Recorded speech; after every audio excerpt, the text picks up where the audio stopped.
Hello students. इस video में हम समर मतलब कि हॉट वेदर सीज़न के बारे में पढ़ेंगे। पिछले वीडियो में हमने कोल्ड वेदर सीज़न विंटर के बारे में पढ़ा था। समर एक इम्पॉर्टेंट सीज़न है। समर और विंटर कैसे आते हैं ये हम पढ़ चुके हैं। ये सारी किस पर डिपेंड करते हैं? सोलर इंसुलेशन पर। सोलर हीट कभी ट्रॉपिक ऑफ कैप्रिकॉर्न पर या फिर कभी ट्रॉपिक ऑफ कैंसर पर रहती है। सन मूव नहीं करता है, अर्थ मूव करती है, ये आपको पता है। हम ये सब मॉनसून में समझ चुके हैं। अब हमको समझना है कि when summer season starts, it starts from March to May northern hemisphere में। क्यों नॉर्दर्न हेमिस्फीयर जो है वो मार्च टू मई में ही समर सीज़न क्यों रहता है नॉर्दर्न हेमिस्फीयर में? Due to the northward movement of the sun. अब इसको समझना है कि मार्च में सन जो रहता है वो इक्वेटर पर होता है। दिसंबर में sun rays tropic of Capricorn पर होती है। फिर वो ऊपर शिफ्ट होकर मार्च मार्च में इक्वेटर पर आ जाती है। मार्च के बाद और ऊपर जाएगा तो सोलर इंसुलेशन कहाँ जाएगा? ट्रॉपिक ऑफ कैंसर तक जाएगा। जैसे जैसे नॉर्थ के बाद सन की मूवमेंट नॉर्थ वार्ड की तरफ होती है और वैसे वैसे गर्मी जो है वो बढ़ती जाती है। जब सन नॉर्थवार्ड मूव करता है तो सन के साथ साथ पूरे प्रेशर बेल्ट भी मूव करेंगे। ITCZ हमने पढ़ा था। तो सन के साथ प्रेशर बेल्ट भी मूव करेंगे और सोलर इंसुलेशन स्ट्रॉन्ग हो जाएगी। फिर वेदर फिनोमिनास चेंज होने लगेंगे और हॉट वेदर सीज़न देखने को मिलेगा। सारी विंड्स या प्रेशर बेल्ट नॉर्थवार्ड शिफ्ट हो जाते हैं। अब हम पढ़ेंगे characteristics of hot weather season. तो बच्चों होता क्या है कि ये जो इंक्रीज़ इन द टेम्परेचर, सबसे पहले इसकी कैरेक्टरिस्टिक क्या है कि टेम्परेचर जो होता है वो इसका बहुत ज़्यादा बढ़ जाता है। टेम्परेचर बढ़ने के बाद में इंक्रीज़ इन द टेम्परेचर बढ़ने लगता है तो हमें ठंडी चीज़ें खाने पीने में अच्छी लगती है। गर्मी के मौसम में आप आम वगैरह खाते हो। Increase in the temperature over the time पर हमें कुछ एक्सेप्शंस भी देखने को मिलेंगे। पेनिनसुलर रीजन में, इस रीजन में हॉट वेदर सीज़न को इतना ज़्यादा ऑब्जर्व नहीं किया जाएगा। हमने पढ़ा था कि विंटर्स में भी यहाँ मॉडरेटिंग इन्फ्लुएंस रहती है। सी तो समर में भी मॉडरेटिंग इन्फ्लुएंस रहती है। सी समुद्र के आसपास कोस्टल एरिया में, वहाँ गर्मी और ठंड में एक जैसा मौसम रहता है, ये हम पढ़ चुके हैं। वहाँ इतनी गर्मी का पता नहीं चलता है। लैंड ब्रिज सी ब्रिज वाला फिनोमिना रहता है।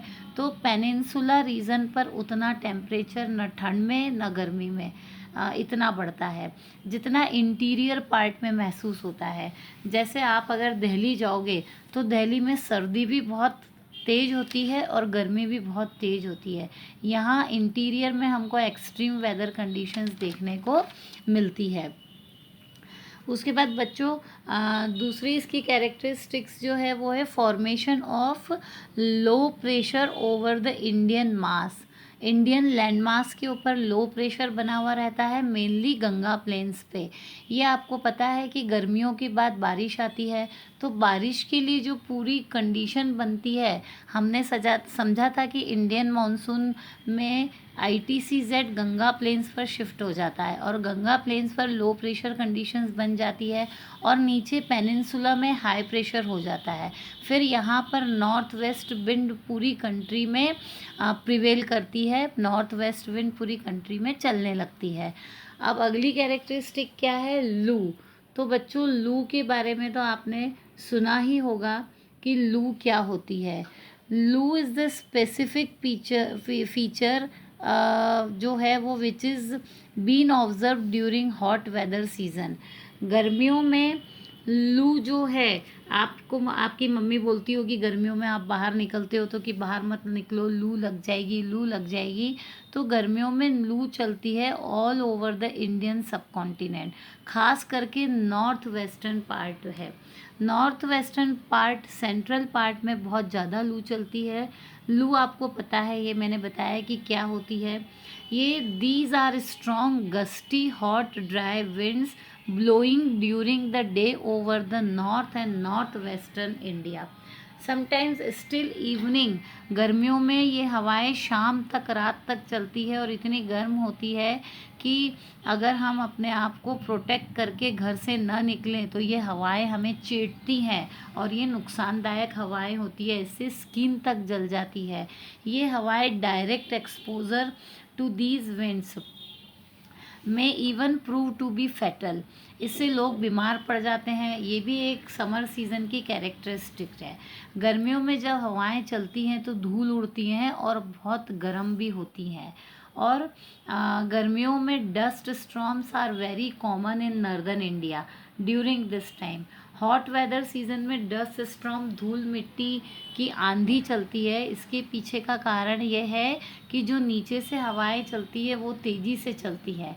ये इंटीरियर पार्ट में बहुत तेज़ी से चलती है और इंडियन मॉनसून में आपने पढ़ा होगा कि हमने पढ़ा था कि तिब्बतियन प्लेटो भी बहुत गर्म हो जाता है। हमारे नर्दर्न प्लेट्यू हमारे नर्दर्न प्लेन्स जो हैं वो भी गर्म हो जाते हैं। ITCZ आ जाता है, तो यहाँ जब इंटेंस लो प्रेशर बनता है तो हाई प्रेशर विंड्स को स्ट्रांगली हाई प्रेशर विंड्स को अट्रैक्ट करता है। तो हाई प्रेशर विंड्स जब फोर्स से आती है तो अपने साथ आंधी तूफान लेकर आती है। आपने देखा होगा कि बारिश आने के पहले खूब आंधी तूफान आते हैं। ये इस चीज़ का इम्पैक्ट है। नीचे से जो हवाएं आ रही हैं वो स्ट्रॉन्ग है, बाद में यही विंड्स जब मॉइस्चर लेकर आती है तो काम हो जाती है और बारिश के पहले ही ये हवाएं खूब स्ट्रॉन्ग, और बारिश हो जाती है। बारिश के पहले ये हवाएं स्ट्रॉन्ग होती है, खूब धूल मिट्टी लेकर आती है। कभी कभी ये डस्ट स्टॉर्म भी लेकर आती है। ब्रिंग टेम्पररी रिलीफ भी रहता है। गर्मियों में कई बार ये हवाएं जो रहती है वो हमको थोड़ी सी राहत दे जाती है। ये बहुत स्ट्रॉन्ग होती है। कभी कभी टेम्परेरी, मैंने कहा कि रिलीफ भी दे जाती है। कभी कभी ये हवाएं ठंडी लगने लगती है। कई बार हम पेड़ों के नीचे बैठते हैं तो ये हवाएं हमको ठंडी लगने लगती है और हल्की हल्की इन हवाओं के साथ बूंदाबांदी हो जाती है। ये टेम्परेचर को भी कम कर देती है। During the ending period of summer ये हवाएं आती है। अब और क्या होता है, समर के एंडिंग पीरियड में thunder storm, violent winds, torrential downpours often accompanied by hail are observed. Thunder storm मतलब कि बिजली कड़क कर तेज़ हवा चलती है। वॉयलेंट विंड्स, टोरेंटियल डाउनपोर्स, कभी कभी मिट्टी का बवंडर आता है और कभी कभी ओले भी गिरते हैं। ये सारी चीज़ें समर के एंड में ऑब्ज़र्व की जाती है। वेस्ट बंगाल में इसे काल बैसाखी भी कहा जाता है क्योंकि इसमें भवंडर और टोरेंडो वगैरह सब आता है, तो इसको उन्होंने काल से रिलेट किया है। जब ये जो हम सारी कैरेक्टरिस्टिक्स पढ़ी तो जब ये वेदर फिनोमिना जब थोड़ा सा वॉयलेंट होने लगता है तो उस वेदर कंडीशन को अलग अलग रीजनल लैंग्वेज में अलग अलग नाम से बोला जाता है। प्री मॉनसून शावर को मैंगो शावर भी कहा जाता है। केरला वाले पार्ट में हॉट वेदर सीजन के एंडिंग पीरियड में जो हवाएं चलती है उसे प्री मॉनसून शावर भी कहा जाता है। ये बारिश के आने के पहले छोटी मोटी बौछार आती है। ये हवाएं शुरुआत में थोड़ा सा मॉइस्चर अपने साथ लाती हैं और इस मॉइस्चर से कोस्टल एरिया पर बारिश कर देते हैं। इस फिनोमिना और मैंगो शावर इस फिनोमिना को मैंगो शावर भी कहा जाता है। इसे मैंगो शावर इसलिए कहा जाता है क्योंकि इस बारिश के आने के बाद आम पकने लगते हैं। ये हमने पढ़ा हॉट वेदर सीज़न। अगले सेशन में बेटा हम पढ़ेंगे एडवांसिंग मॉनसून, मतलब रेनी सीज़न के बारे में हम पढ़ेंगे। Thank you.